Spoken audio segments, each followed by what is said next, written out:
Welcome back to Uncharted Your Sidekick for Life. In this episode, we're joined by JP Singh, a business and tax attorney, former startup founder, neuroscience researcher, and musician. JP shares his journey from growing up in an immigrant household to building a successful legal practice while pursuing diverse passions. We cover AI, mentorship, career strategies, and the power of adding value to create opportunities. Special thanks to our Gen Z contributor this episode, Gray, who discusses his experience with stress in college. If you're a student, entrepreneur, or professional looking for inspiration, this episode is packed with insights you won't want to miss. Let's get started. Welcome to Found Up Uncharted, your sidekick for life. Season 3, episode 6? Maybe? It's just yesterday. 6, I think. I think it's 6. If not, we'll record a 5th one to catch up. There you go. Let's start ladies first. Introductions. Great. Hello, everybody. I'm Natalie Payton. I am an actor, comedian, and podcast person, Natalie, co-host of Uncharted. Boom. Gotta do that for Leon. Gotta do it. And I am Dan Dillard, co-host of Uncharted and also co-founder of Founding Up, amongst other things. And today we've got a good friend of mine, JP. Why don't you introduce yourself and what you do, and we'll dive deep into all things you. All right. Thank you. Yes, I'm JP Singh. I'm a business and tax lawyer here in the Austin area. I've also been a founder of a startup. I've worked in neuroscience. I'm a musician, so I've done a lot of things. Glad to be here. I didn't know that you were neuroscience. Yeah. That's cool. And there's a very good mentorship story there. But yeah, I was the first research fellow in the Initiative on Neuroscience and Law at Baylor College of Medicine with a guy named David Eagleman. Okay. Who just happens to be the host of PBS's The Brain. And Wow. he's at Stanford now. He was a New York Times best-selling author. And I got that opportunity my first year of law school. And That is so cool. You stay connected with him? a little bit. We were thinking about doing a podcast at one point. Oh, nice. And I reached out to him and asked if he would be on our podcast. And unfortunately, his schedule's a little bit Tied too up. booked. Yeah, That happens. I imagine. So That happens. Well, let's currently business attorney, this and that.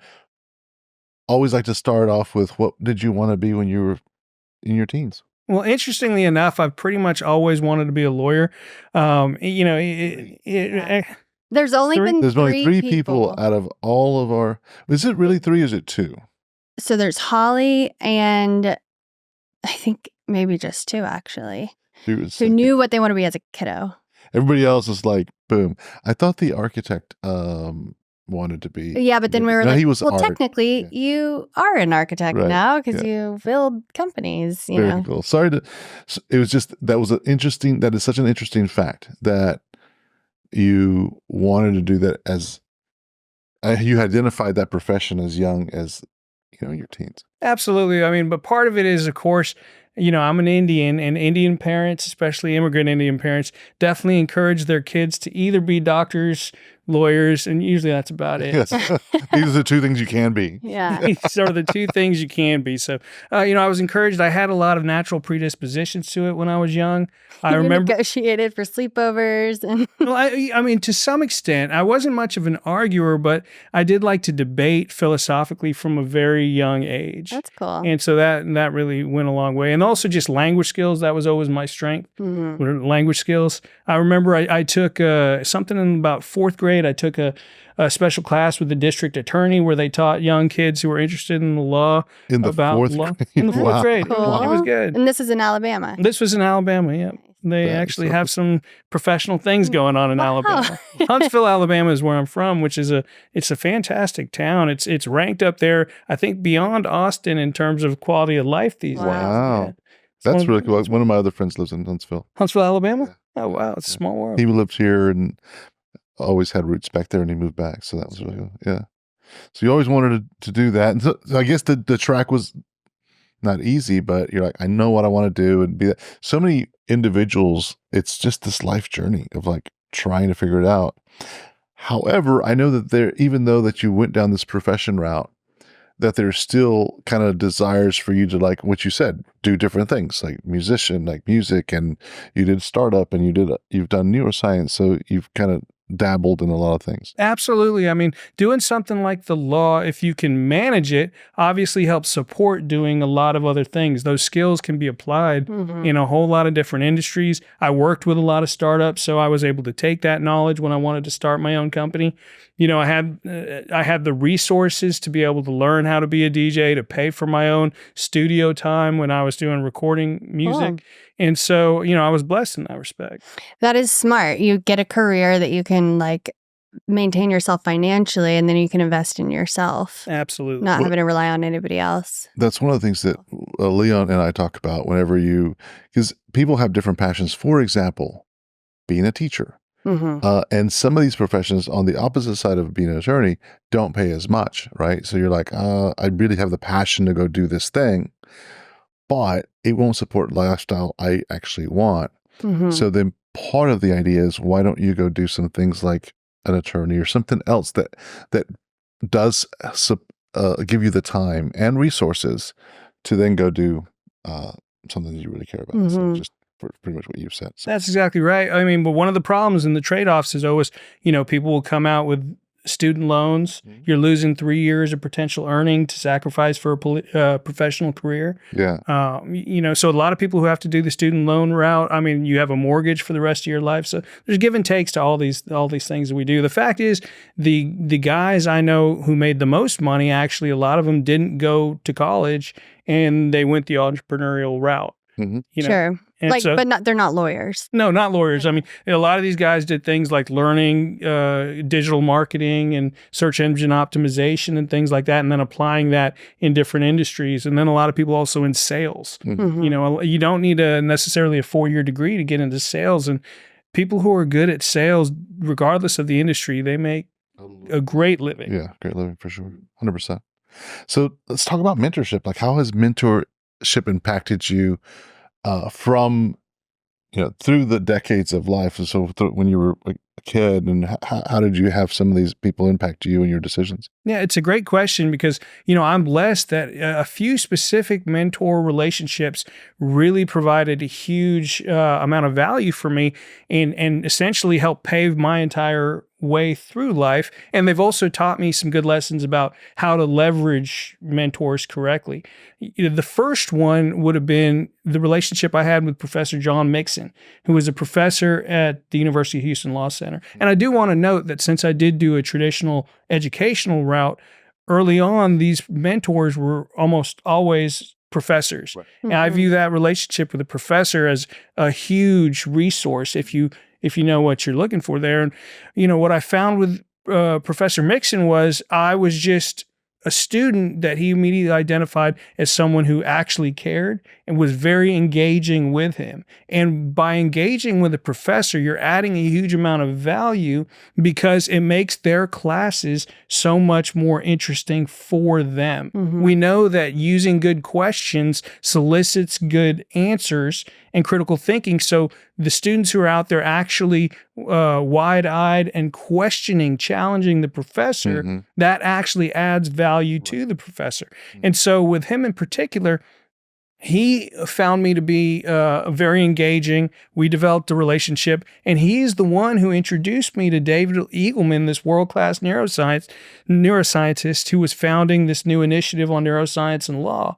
And Eagleman, I ended up taking a extracurricular class that he was teaching, and immediately a few weeks into that class, Professor Mixon called me into his office, and they were both sitting there ready to offer me a job that year. Wow. Without having to do much work. It was just a matter of me being there, adding some value, demonstrating competence. Being hungry. And the opportunity presented itself. And did you take the job? Oh, yeah, I took it. I was there. I was the first research fellow in that initiative at Baylor College of Medicine for about a year. Wow. Obviously, neuroscience is a fascinating field, but I was a lawyer and I loved business. And I knew I was ultimately going to be a lawyer. So after a year, I decided, okay, I got to get back on my career path. Taking a year off and doing something completely unusual, to me, it added a huge amount of value. I mean, not only is it a resume builder, great relationships and just intellectual growth, but I did recognize to get on my actual career path, that's not something I could sit around doing for 2 or 3 years. Right. I needed to get back focused and get another position. It's like his version of a gap year. It activated another part of his brain, Right. which is amazing. Or I just love that idea. What you said, though, I want to touch on, because I hadn't really thought about this, but content actually, it gets smarter. And when I heard that from one of our advisors. His name is John, who's this media content guy, right? And I'm like, what do you mean by that? It's like, think about this professor, year one, 300 students, or let's call it 100 students. And that content that he's presenting year one actually gets smarter by the questions that are being asked. Sure. So the people that are pushing back. And so the professor will go and adapt that content for year two. And so by the end of 10 years, it's not the same content you had for year one. Right. It should be 1,000 times smarter if you've got that engagement. Absolutely. So That's a cool way to put it. well, I had never thought about that, Yeah. but your content is always getting smarter. And so the more that you engage, and I point this out because of our audience today, the audience that we're reaching out to, Gen Z, one of the messaging that I'm getting whenever I go speak to professors today versus, and I speak to one of our advisors to the company is a professor out of A&M, and he's been there for not at A&M for 50 years, but he's been teaching for 50 years. And he sees the difference in questions that are being asked and almost the disinterest. And so a lot of the things that are available, so some of the challenges that institutions have is how do we make content more engaging to current audiences? Because it is evolved to a point where, and people have evolved to a point where I can get all of what I need right here. And now I'm sitting through a lecture that I just cannot hold my attention to. So it's important why I wanted to tie this together with what you said. It's important that no matter what that content looks like, for you to engage, for you to be like, all right, this may be not super interesting, but how can I, one, look at this professor as a mentor, and two, how can I question this content to make it more engaging? Because it's the participation you put into it that's going to benefit you and the group. So I just, as you're saying that, I was like, oh, that's a great point to make about today's content. Definitely. So more about some mentorship. So that was one of the stories. And Sure. I mean, so as I was describing, I knew that I needed to get back on my appropriate professional track. And in doing what I did next, I demonstrate what I'll describe my kind of 3-point formula here, which is to add value, demonstrate competence, and ask for what you want. And so there was one professor in particular, Professor Ira Shepard. I had taken 2 of his classes. Once again, I was very engaging with him, so we had a relationship. I added that value to his course. I demonstrated my competence so that me then going to ask him for something like I'm about to tell you about, he felt comfortable in facilitating that because he knew leveraging his social and professional capital for me was not putting him at risk. He was actually putting someone out there that would demonstrate competence. Exactly. Make him look good also. And so what I did with him was I literally asked him if I could take him out to breakfast. I brought a list of firms that I was interested in, and he literally went through and he said, call this guy at this firm, call this guy at this firm, just told me specifically who to talk to and tell him I sent you. And that led to my first associate position. I was a law clerk first. I became an associate. I stayed there until I became a partner and then ultimately have my own practice now. Wow. How did you know to even do that? Like, that is so forward thinking, out of the box thinking. And it, like, when you hear it, it sounds like, oh yeah, that's a great idea. But no, that took a lot of initiative and a lot of calculation and strategy before you executed. Well, it's one of those things. It took a lot of risk too. You have to have the confidence to ask for what you want. Right. But I feel like once you've added some value and demonstrated competence, you're right in the position to ask for what you want. Now, the fact is, if someone tells you no, you can still ask, and what you should be asking for is feedback. why is it that you don't view me as someone you could help? I think there's probably a little bit more political way to put that, Sure. but to just solicit some feedback. I know someone recently who they're in the medical profession and they were working at a particular physician's practice, and they asked us for a recommendation, and the physician said no. And fortunately, he did ask, and he got some very painful but important feedback. Because if you don't get that feedback, you're going to continue to make these mistakes that can completely derail your professional path. Right. But the other example, just to finish that story of asking for what I wanted and giving value, I also I took advantage of opportunities to be both a teaching assistant and a research assistant. So once again, here you've shown your competence to these people, and now you're adding a huge amount of value. You're making their teaching job and their research, which is one of the most important things that professors do, making it easier. And I did that. And then I asked for what I wanted. Namely, I wanted letters of recommendation. Mm-hmm. So I got a letter of recommendation, for example, from a nationwide leading constitutional lawyer. And he says in that letter that I was the best research assistant he'd ever worked with. Wow. So I demonstrated that competence. I added that value, and I asked for what I wanted, and he went above and beyond what I would have dreamed he would have given me by giving me that kind of a compliment when he was as well known as he was. Yeah. And I then took that around and used it when I was meeting these partners at law firms looking for the right position. That was a huge amount of value I got back. Mm-hmm. I absolutely love that messaging. And once again, I want to point this out for the audience because this is a formula. This is a formula. That he's able to declare and explain so simplistically. There are 3 steps. 3 steps. Here's a formula. At the end of the day, what I get the most of, and I've said this before, a lot of times, if you don't stop and think big picture, what you see your neighbors are doing potentially is like, what's in it for me? What's in it for me? What's in it for me? That is a standard thing that easily you can fall into that category. But in order for you the secret of success, in order for you to find a purpose in life is, how can I provide value to someone else? Mm-hmm. That's what's going to pay you. Because you can't pay yourself if you don't have anything to offer. But if you have something to offer to someone else and make that life easier for them, and the more that you do this, the more value you provide for someone else, the more you can ask for things, whether that's monetarily or letters of recommendation or whatever that next step is. But it's always giving first. And so I really love that you're like, I've got this formula. Here are the things that need to happen. Developing a relationship, asking, knowing what you want, developing a relationship, and just having this game plan of I'm going to do this first. I'm not going to ask first. The first thing you didn't do is go ask. Mm-hmm. That doesn't work. It's let me go show up. Let me give them and become this, whatever is needed as far as this value. And once I feel that you've done that, then I can do the ask, right? Which is really cool. Yeah, that's the way it works, or at least that's how it worked for me. Well, and it's how it's worked for me, and having the gray hair, being in life a little longer than either of you, that's the secret. That is, when you've asked me before, how do you develop relationships? How do you keep these relationships? Well, I'm always trying to provide value. Another thing that you mentioned is you were able to ask for those recommendations because you felt comfortable, because you'd already developed a relationship. And so developing a relationship costs me nothing. If I've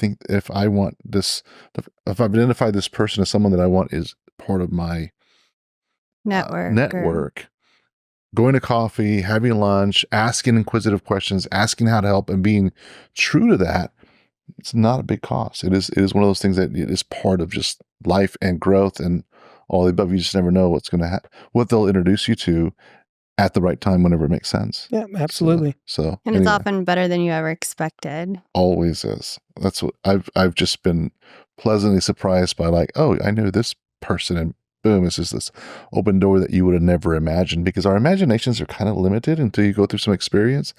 And even now, as many great things that I can look back and say, all these great things have happened. And now I just expect great things to happen. But I don't know what they are. Mm-hmm. And I will tell you that my imagination goes so far, but then whenever that door opens, it's like, whoa, it's much, much bigger. And it's a nice Becky Henderson. I know you've met her. I'm not sure if you have, but I'll introduce you to her. Has been my life coach for like 6 years, and she said something a few years ago that says, "Life is like a movie that you haven't seen yet." And what I like about that is that you don't want to have a movie that you've seen before, because you know what's coming next. But this really exciting movie that's just kind of unfolding and is always having surprises. I love just that analogy because you leave room for that movie to evolve and do its thing versus like I have to plan every single thing. And often it's not going to happen that way anyway. So Right. that's where you get stuck. Yeah, for me, I'm one of those weirdos who will watch the same movies and show over and over. And I guess that plays into why I'm so good at, living this Groundhog Day of professional life. You know what I mean? You just got to get up every day and grind. Yeah. But you got if you like what you're doing, Right. you'll live that Groundhog Day well. Yeah. No, JP, I want to ask you something else because you mentioned your parents are immigrants. So you're first generation? Yes. Okay.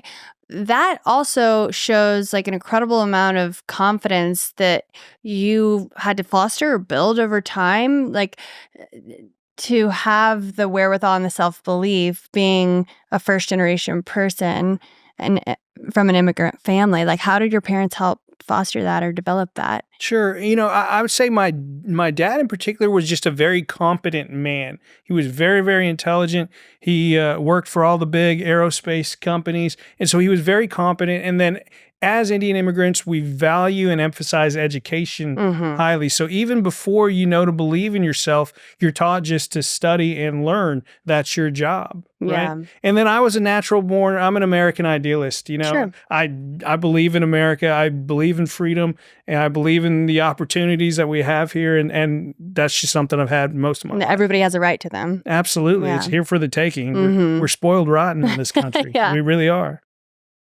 You have any favorite mentors that you like to think about? Or what about today? Do you mentorship or do you see that? How does that impact you today? Sure. I mean, this is a very important thing for professionals, right? So when let's say you're a doctor or a lawyer and you're in a hospital or a firm, you're going to have kind of a built-in mentorship structure because you have all these older residents and partners and you're working with them. So you need some guidance, you go to them. Now, where I'm at in my career is I have my own practice. I'm still a relatively young guy, though. I have plenty of experience, but I still need to be able to bounce things off of other experienced people. So you need to have that network of relationships, whether they're mentors, friends, co-counsel on different things that you can just go to just when you need to bounce things off. Here's a unique situation. Here's the strategy I'm formulating.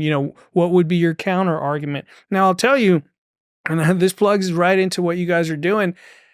I do use these AI tools now. And in many respects, if you can't get somebody on the phone to bounce some ideas around, the AI tools are incredibly powerful to bounce things around with.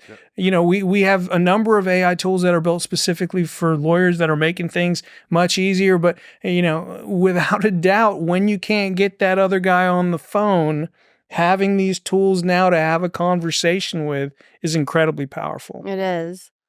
I had an experience this morning. Through one of the other companies that I work with in finance, we were doing some short video clips this morning, and they were just random questions that were being asked of one of the other advisors. And I was working on the back end doing my other thing, but I was overhearing what was going on. And every time that question would be asked and the advisor would answer the question, I'd go, I would just I would have answered that different. I would and I'm just older and I've been in it longer.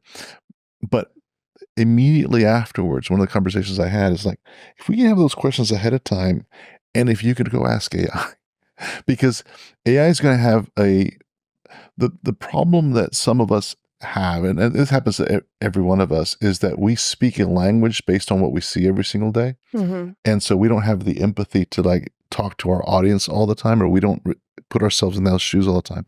Whereas when you ask an AI, act as if I'm 21 or so and asking these questions, the AI will naturally put it into different contexts, different storytelling, make it simpler to understand. And so That's true. It benefits you. It benefits you to just let me I know the answer, but let me run these questions through this system so that I can give a different perspective. Absolutely. And then answer that. So part of technique that we'll be going forward is that's a adjustment that's going to happen. And truly, AI makes us better. It's like using a calculator. Like, Right. why not check your work? Using a computer, why not do this? It is some of these tools that I find I use it all the time. Oh, yeah. And ultimately, they end up training you. Like using spell check ends up training you to be a better speller, for example. Using the calculator probably helps you do math quicker in your head eventually. When it comes to AI, well, I'm going to yes and no, right? It makes you better at certain things. Innovation, for example. I am a much better at asking questions because I know that the better I ask a question to the AI, the better answer I'll get. Yeah. Does not make me a better speller because I know that AI's got my back, Yeah. right? Very similar to whenever we all used to, you may not remember this, but we used to remember everybody's phone numbers back in the Oh, day. I remember that. I still remember my home phone number as a kid. I have a few numbers that are still there, like, but we don't have to do that anymore. And it's just, you got to practice. You don't need it. It's all saved in your phone. So there's certain things you don't need to do anymore. But yeah. So one of the things I've not become a better speller because of these tools, Sure. because I know that I can just throw a close enough word and it's going to understand me. But where my focus and genius is coming into that is, how can I ask the most precise question to get the most precise answer, to get the better answer than anything else? And I think that's a skill that many people are going to have to, as they're starting to learn AI, just the better the question, the better the outcome will be. Right. Yeah. So my understanding is that we have a finite cognitive bandwidth, right? There's only so much information we can handle and so much we can process.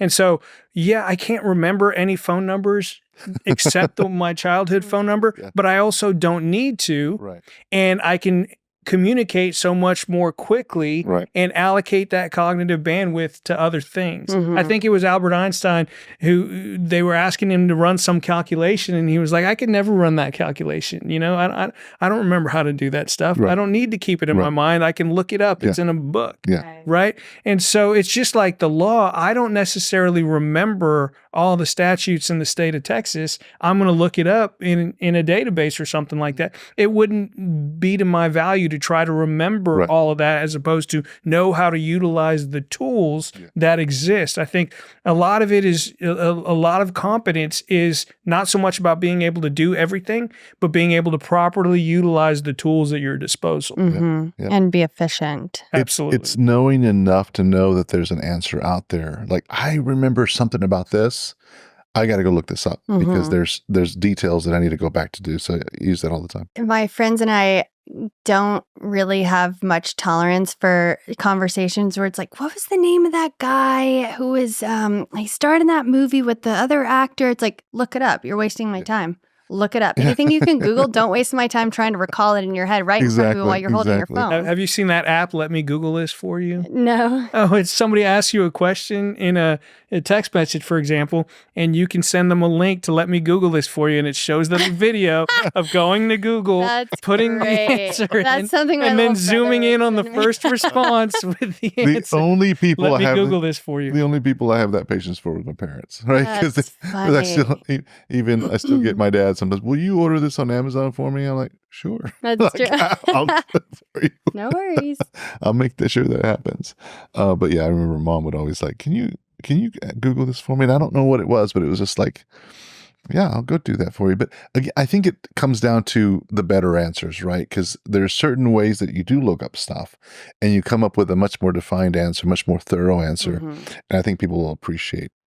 So it is asking those better questions. Absolutely. I mean, as I was mentioning earlier, the quality of the questions, increases the quality of the answers as well as the thought processes. And dealing with these tools, these AI tools, especially, I find if what you put in is going to help generate what you get out. And if you actually have a conversation with it, define parameters, if you define perspectives, it is giving you such a good refined product when you use it.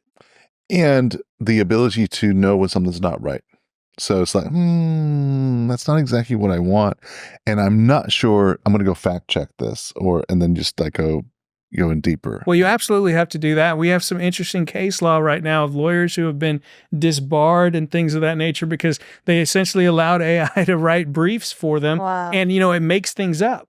Wow. So it made up all this law that wasn't true, didn't exist, and they just didn't check plugged it in without checking it. And then the judge, you've essentially lied to the judge, and you can't say, I blame the AI. No, that's what you put in writing. You signed that. I heard a follow-up story from Leon about this, and I don't have the sources for you here. I'd asked him, but he essentially said that what they found, not that AI doesn't make mistakes because it does hallucinate, does those things. And it's gotten a lot better at not doing that. However, on some of these cases, JP, the AI cited stuff that was on the internet. And so it had made it through the system at some point. And so since it knows all of this stuff, it's going to go grab that. But it wasn't, the mistakes were found, but it was found through the AI. It was at the end of the day, it's like, yeah, AI actually had some of these things. It was bad information, but it pulled it off of some human that put it on the internet as bad information. So I thought that was interesting. Yeah, that is. That is. So we're getting fact checked. It's going to get better. The algorithms for, determining truth and validating, information that comes into the large language model is just getting better by the day. Yeah. But right now, the thing still makes a lot of mistakes. So fast, though. Things are changing so fast. It's like you look at when computers first came out, and then you'd wait like 18 months, and you'd have a newer version is twice as fast, twice as small, twice as less. Half the cost. And that was, I forget what the name of that. Moore's Law. That's what that was called. And but now it's like daily. Oh, this company did this. Now this company did this. Now this company did this. Like, whoa. Bibliographies. Do you remember how much time we used to spend making bibliographies and citing? And then they came up with a website where you could just stick in the author, stick in the book, stick in the year of publication, and then it generated it for you. I do feel for educators though now, because so much is so easy to cheat on. That's true. You know what I mean? Aren't there softwares that check for that too, if AI was used or not? Yeah, they have not been reliable. Really? Just because it is it's the whole cat and mouse thing. I always remember back in the day whenever I was a big proponent when started driving and had a lead foot, and I would buy the radar detectors, and then the police would have a certain kind of detector, and before you know it, this technology was better than this technology. I would upgrade. Like, I was spending hundreds of dollars on this stuff because I would upgrade because I didn't want to get caught. I was not going to slow down. I drive like a grandma, everybody. So I don't get pulled over. I drive like a grandpa today, but it's not for the reason of speeding tickets. It's more because I was replacing the tires on my truck and they were so expensive. I'm like, yeah, maybe I should just slow down. I'll give myself more time. Yeah. At some point I got wise with that. But the whole thing was I saw this competitive, cat and mouse thing that just kept, finally the policeman had a laser, and then you had to get the laser, and then that wasn't as reliable. But my secret today, not that I use it because I don't like to speed that much, but it's Waze, because Waze tells you now. It's what the speed crowdsourcing. No, it's not. Other people in the crowd that are using Waze will tell you where the police are at. Oh, right. And so that's outperformed any of the direct technology that you carried in your car. So that's cool. Yeah. I just never speed anymore. Yeah. Cruise control for the win. Right. Right. Because you just give yourself enough time.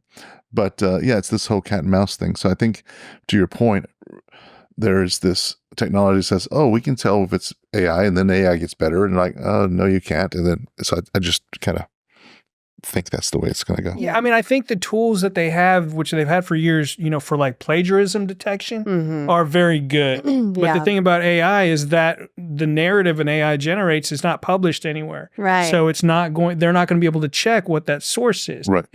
My understanding is it's not really even repeating the same language that it uses to answer the same question. Right. You can ask it the same question, it'll formulate that in completely two different narratives. So it's powerful. Yeah. A couple questions for you, Jay, before we move on. Just for the audiences. Oh, I guess since we're on the AI, before I jump out of the AI question, you being an attorney, how do you see the threat of AI for the profession? I really don't believe it's going to be a threat because the legal profession is a human-centric profession. It involves so much communication, human presence, human relationship. You can't replace that. I think it's only going to help. I think it's only going to help because it makes our jobs easier and it makes us more efficient. Now, where it could impact is, yes, it could shrink the market, especially for entry-level positions. When you used to have these big law firms who were doing, large corporate litigation and having all these armies of attorneys doing document review, but now you have the complex systems where you just plug in all the documents and it's keyword searchable and it'll automatically do an analysis for you. Over time, that's going to get better. So I do see a shrink in terms of entry-level opportunity, but the profession itself will never go away, in my opinion. I also think that it's probably going to get better because this, data in, data out, right? So you get better access to data. So now you got AI helping you get stuff that would have taken someone else to go look. And there's just more efficiency in the extent of the data that's being brought. So instead of having the research assistant that's going to go look for these things, they're going to find some things. They may not find some other things, but they'll bring you something. And now you have AI that can go get you anything that's on the internet, brings it back. And so now you've got a much more concise thing. So I just think that better outcomes potentially. And I see that not only for attorneys, but I see that for many professions. Yeah, I mean, there's a couple of products. I don't know if I should be mentioning specific products on here, but there's Spellbook AI and Lexis AI that I use. That the fact is, they just alleviate the need, unfortunately, for a lot of associate assistants, and they just make things so much easier. Yeah. They require, but at the end of the day, that's in service of the client, because if you're saving time, getting things done better, that's to everyone's value and everyone's benefit. We can always call those companies and say we advertised on our podcast. Exactly. Where's our sponsorship? Exactly. Paid partnership. Yeah. So my second question I had for you. Because we have people trying to figure out what they want to do in life, what's a day in the life of your work look like? Like you enjoy it. What's the talent? What does a day in life look like? Yeah, let's just imagine you've got an 18-year-old across the room and considering becoming an attorney. What would you say to them? Well, so first of all, I have to qualify it by saying that I'm spoiled rotten in the sense that I work for myself, and I have developed a book of business and a way of going about business that gives me a huge amount of flexibility and freedom. But this comes with the responsibility. There's nobody, overseeing me. There's nobody I have to answer to other than my client. So I work all the time. I'm available all the time. 24/7, I'm a professional, and people call me, text me constantly. So I'm on all the time. But if I want to work remotely from my mom's house in Alabama for an extended period of time, I can go do that. If I want to go, I have a place up in Arkansas. If I want to go stay up there and work remotely, I can do that. I can control where I need to be. Now, obviously, if you got to be in court, you got to be in court. But on the average given day, I can work from basically anywhere I want with a laptop and a cell phone. And that's a huge blessing. Obviously, in the older days, we had paper files. I don't deal with paper files and documents at all for the most part. Obviously, you get original documents and correspondence, you got to hold on to it. So, my day is pretty simple. It's, work out in the morning, be available whenever people need me, and make sure I'm delivering on whatever schedule I want to work on. Now, it's at the end of the day, one of the things my clients love about me is how fast and responsive I am. A lot of lawyers get fired because they just drag their feet on things for a very long period of time and they don't respect people's time. I don't do that. I pride myself on not doing that. So a lot of people couldn't handle the way I work either, because a lot of people have this concept of unplugging. For me, there is no unplugging, but that's not something that is to my detriment. I enjoy that. I enjoy being there for people, and it's fun. My job is fun to me, but you have to be prepared to be on. I really like that you put it that way. Your job is fun. There's I forget who says it. I remember reading this on a post recently, but if you love what you do, you'll never work a day in your life. Absolutely. And I live that way. Like So, and as you've experienced, sometimes those texts on weekends and all kinds of things. And I tell everyone that works with me, I don't expect answers during these crazy hours. It's just, I have a thought, got to get it out, and I got to go. Or I've got a question that's got to get answered. He works really well between 2 and 3 a.m. He wakes up and he's like on fire, and then his brain can go back to sleep. If you're going to do that, what you're supposed to do is just draft it, save it in the draft folder, and then send it at a reasonable hour. So people don't think you're crazy. My phone's on silent, so it doesn't bother me. That's the other side of it, is I just make sure to have your phones on silent at night, because these might come over. I have looked for apps that do that just, especially because my whole thing is I just don't want to forget about sending this thing. Mixmax is a great one. Mixmax? I'll try it. Works I with have iPhone? 8 calendars that I made. So you work with iPhone? Mm-hmm. Okay. But the other thing is, if you're not prepared to be available at all these crazy times, and if you're not prepared to manage the thoughts and ideas that you have, you shouldn't be an entrepreneur or have your own business. You should be an employee that has bounded hours, has your fixed vacation schedule, and you can be happy in that. Now, if you're going to take on one of these other types of positions of ownership over what you're doing, I think you just have to be prepared for more time. Well, and to the audience, that speaks to who you are as an individual, right? So my entire team, we have this conversation day one. It's like, this is who I am. We're running 3 or 4 things. And so we're always doing things. Now, I don't expect certain things. I respect your time. You go do your thing. There'll be communication that comes at all kinds of things. This is what I do. And just have that really clear communication. What I find, though, is a lot of the staff is entrepreneurial too. So they'll be like, well, they'll respond to me. Not that I want them to, but they're also kind of working in this mode of like, they're passionate about what we're building, so on and so forth. So I think that's a good for some people to that find that passion, and if they really believe in what they're doing, why not? If you really don't love what you do, then maybe take that time out. Absolutely, for sure. All right, let's see is there any, before I jump into this, any other mentorship stories that we missed? I didn't want to. No, I mean, we talked about how I got to some of the main roles I got and main opportunities, and how that supports my current practice. So I think we've covered it. All right. Well, we've got time for 1, maybe 2 of these videos, and I'm going to see. Let's talk about college and stress, because I think this kind of relates to what we were just talking about. Because I'm not stressed, you're not stressed when we kind of live what we do, but stress can be seen as it can affect different people in different ways. So let's see what Gray has to say about stress. Right now in this moment, what do you struggle with the most? Stress. At college, I really don't have much time, and I feel like I'm still wasting my time.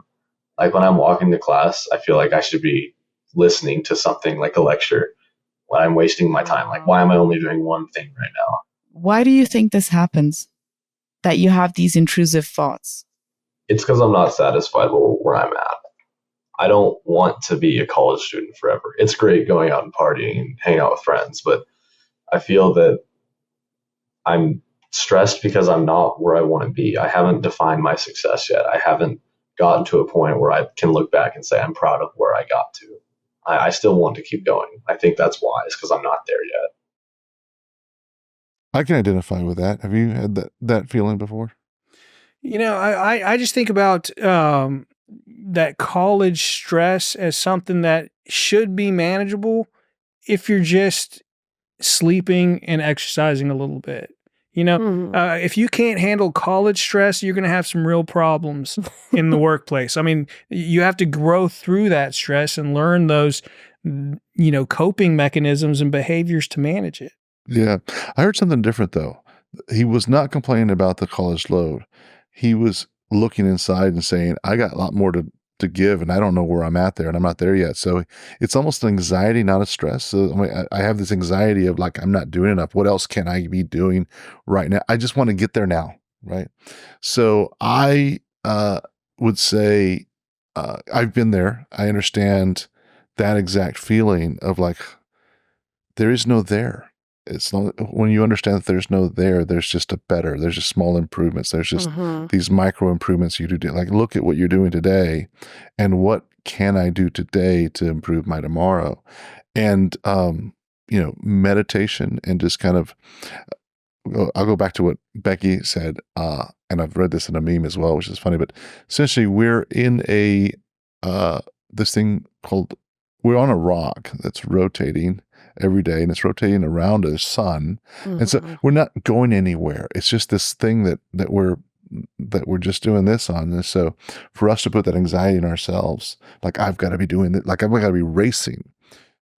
You can slow down and be more methodical and also just pay attention to your needs. Because as I think a lot of what happens there, just from personal experience, is you're living in your head, and we all live in our head, but you're living in this, like, I've got to be doing these things. And when you are in this space that you're creating this anxiety in your mind, some other things that might be not being taken care of is the body, the other needs like your nutrition and your exercise and all the things that you pointed out.